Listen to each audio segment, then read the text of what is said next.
Hello children, welcome to असा education. आज हम कर रहे हैं chapter confronting marginalisation, civics book grade 8 से। हमारा जो पिछला चैप्टर था उसमें हमने दो अलग अलग तरीके के ग्रुप्स के बारे में पढ़ा, साथ ही साथ उनके किस तरीके के अनुभव रहे इनइक्वालिटी को लेकर, डिस्क्रिमिनेशन जो उनके साथ भेदभाव होता है उसको लेकर। कहने को ये वाले ग्रुप्स जो हैं एक तरह से मार्जिनलाइज्ड हैं, पावरलेस है, लेकिन तब भी ये ग्रुप्स जो हैं लड़ाई भी लड़ते हैं, प्रोटेस्ट भी करते हैं, संघर्ष भी करते हैं कि इनको क्यों जो है औरों से अलग रखा जाता है या क्यों इन पर और जो समुदाय है वो इतना डोमिनेशन दिखाती है। वो उनके जो अपने हालात हैं उनसे पार पाने के लिए उन्होंने कई तरीके भी अपनाए। अभी तक का जो उनका इतना लंबा इतिहास है उसमें बहुत सारे उन्होंने तरीके भी अपनाए ताकि वो अपने इस हालात से बाहर निकल सके। ऐसी कोई चीज नहीं होगी, कोई तरीका नहीं हुआ होगा जो उन्होंने ना करके देखा हो, चाहे रिलीजियस सोलेस हो आपका, चाहे आपका आर्म स्ट्रगल हो जो हथियारों के थ्रू होता है, सपने आप में इम्प्रूवमेंट करना, एजुकेशन करना, आर्थिक तौर पे अपने को उठाना, हर तरीका हमने ट्राई कर लिया। लेकिन हर केस में उनका ये जो संघर्ष था वो पूरी तरह से निर्भर कर रहा था कि उस समय वो जो मार्जिनलाइज सेक्शन है वो अपने आप को किस हालात में पाता है। जैसे हालात होते थे उसके हिसाब से वो अपने आप को उठाने की कोशिश करता है। अब हमारा ये जो चैप्टर है इसमें हम कुछ ऐसे ही तरीके देखेंगे जिससे जो ग्रुप्स हैं या जो इंडिविजुअल्स हैं वो जो उनके सामने असमानताएं इतनी सारी खड़ी हैं उसको वो चैलेंज के तौर पर कैसे फेस करते हैं। आदिवासी हो, दलित हो, मुस्लिम हो, विमेन हो या कोई भी मार्जिनल जो ग्रुप्स होते हैं वो ये कहते हैं कि भाई हम भी एक डेमोक्रेटिक कंट्री के नागरिक हैं तो हमारे को भी इक्वल अधिकार मिलना चाहिए और हमारी भी रिस्पेक्ट होनी चाहिए।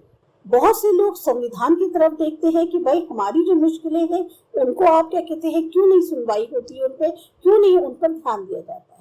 तो हमारे इस चैप्टर में हम ये देखेंगे कि जो हमारा कॉन्स्टिट्यूशन है वो ऐसा एक चीज क्यों है कि जो मार्जिनलाइज्ड ग्रुप्स हैं वो हमेशा उसकी तरफ देखते हैं जब भी कोई स्ट्रगल होता है।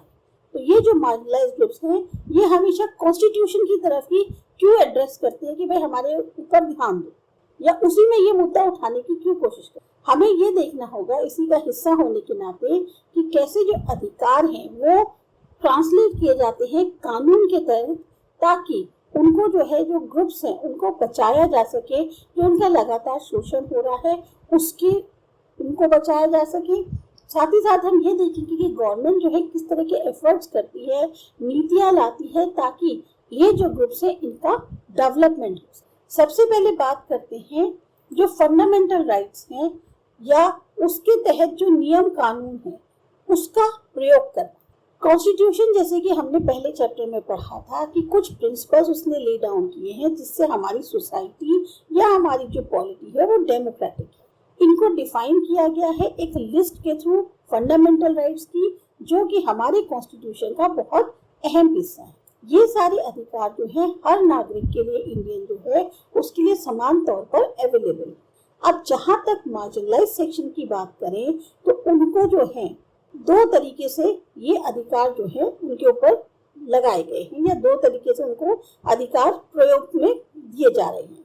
अब क्योंकि जब हम ये कह रहे हैं कि फंडामेंटल राइट्स जो है वो सबके लिए समान है, सबके लिए बराबर है, तो जो ये मार्जिनलाइज सेक्शन है ये कॉन्स्टिट्यूशन पे जो दबाव डाल रहा है कि भाई हमारे ऊपर ध्यान दो, तो वो जो अपने अधिकार हैं उनको दो तरीके से वो कहने की कोशिश कर रहा है। एक तो वो कह रहा है कि फंडामेंटल राइट्स है उस पर इतना जोर दो, मतलब वो देने की कोशिश कर रहा है कि मजबूर होकर गवर्नमेंट को जो है ये पहचानना पड़ेगा कि भाई उनके साथ अन्याय हो रहा है। यानी कि अगर आप कहते हो फंडामेंटल राइट सबके लिए बराबर है तो फिर हमारे लिए वो चीज क्यों नहीं है। इसमें आप कॉन्स्टिट्यूशन को देखना पड़ेगा कि उनके साथ इस तरह का अन्याय क्यों हो रहा है। दूसरा, वो गवर्नमेंट को मजबूर कर रहे हैं कि ये जो अगर आपने कानून बनाए हैं तो इनको लागू कीजिए। कुछ केसेस में जो स्ट्रगल है मार्जिनलाइज्ड का उसने इतना ज्यादा प्रभाव डाला है गवर्नमेंट के कि गवर्नमेंट को नए कानून बनाने पड़े इस फंडामेंटल राइट की स्पिरिट को ध्यान में रखते हुए।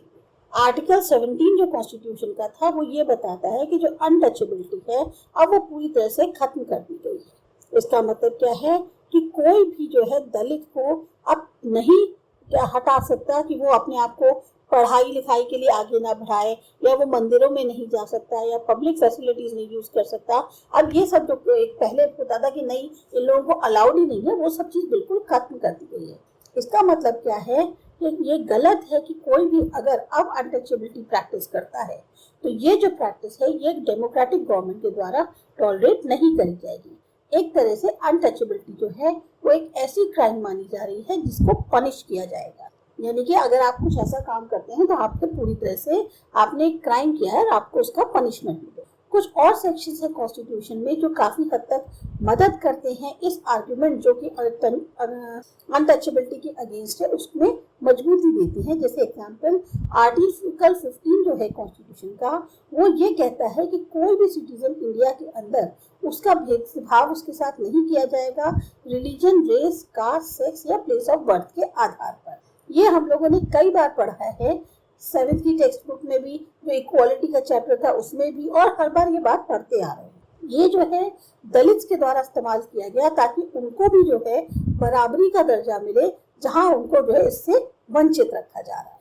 तो दलित्स भी जो हैं, ये जो फंडामेंटल राइट्स हैं उन पर दबाव डाल सकते हैं या उसको लेकर ये कह सकते हैं, कारण बता सकते हैं जब उन्हें ऐसा लगता है कि उनके साथ जो है बुरा व्यवहार किया जा रहा है, चाहे किसी इंडिविजुअल या कम्युनिटी के द्वारा या इवन गवर्नमेंट के द्वारा।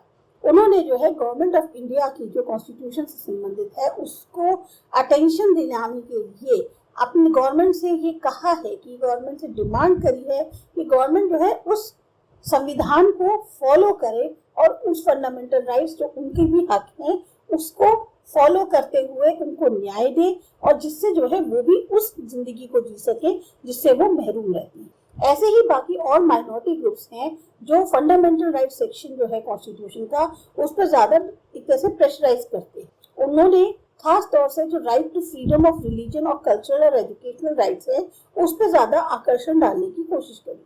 अब कल्चरल और एजुकेशनल राइट्स के अकॉर्डिंग जो है अलग अलग कल्चरल और रिलीजियस ग्रुप्स हैं, जैसे कि मुस्लिम्स हैं, पारसीज हैं, ये अपने खुद के कल्चर के या अपने जो डिसीजंस लेने हैं कि कैसे हमारे कल्चर को प्रिजर्व किया जाए, उनका ये पूरा अधिकार होना चाहिए।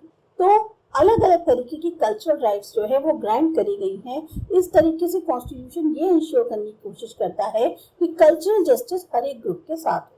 जो कॉन्स्टिट्यूशन है वो इसलिए ऐसा करता है कि जो कल्चर है इन ग्रुप्स का वो किसी भी तरीके से डोमिनेट ना हो या एक तरह से साफ ना कर दिया जाए जो और मेजर कम्युनिटी है उनके कल्चर के द्वारा। अब क्या जो है ऐसे लॉज हैं जो मार्जिनलाइज्ड के लिए बनाए गए हैं। जैसा कि हमने पढ़ा कि गवर्नमेंट जो है वो लॉज बनाती है ताकि अपने सिटीजन्स की रक्षा कर सके, और यही एक अकेला तरीका नहीं है जो कि एक्शन में लिया जाता है। बहुत सारे ऐसे स्पेसिफिक लॉज हैं, पॉलिसीज हैं जो मार्जिनलाइज्ड के लिए बनाए गए हैं हमारी कंट्री के अंदर।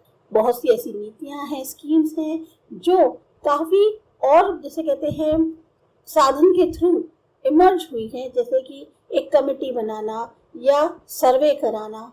इससे गवर्नमेंट जो है एक तरह से कोशिश कर रही है कि प्रमोट कर सके ऐसी पॉलिसीज को ताकि जो पर्टिकुलर ग्रुप्स हैं उनको भी जो है मौका मिल सके। अब जैसे सोशल जस्टिस को प्रमोट करना, क्योंकि कॉन्स्टिट्यूशन जो है उसको हमें एक तरह से जो भी चीजें हैं हमें उसको लागू करना है, ठीक है, जो भी कानून बनते हैं तो उनकी ये जो कोशिश होती है कि जो भी हमारा कानून बनता है उसको लागू किया जाए। इसके लिए चाहे स्टेट हो चाहे सेंट्रल गवर्नमेंट है, दोनों ही स्पेसिफिक स्कीम्स निकालती हैं ताकि उनको लागू करा जा सके ट्राइबल एरियाज में या उन इलाकों में जहाँ ज्यादा दलित पॉपुलेशन है। अब जैसे एग्जाम्पल के लिए गवर्नमेंट जो है वो फ्री या सब्सिडाइज्ड हॉस्टल्स जो है दलित स्टूडेंट्स के लिए या आदिवासी कम्युनिटीज के लिए प्रोवाइड कराती है ताकि उनको एजुकेशन फैसिलिटीज मिल सके जो कि उनकी लोकेलिटीज में अवेलेबल नहीं है।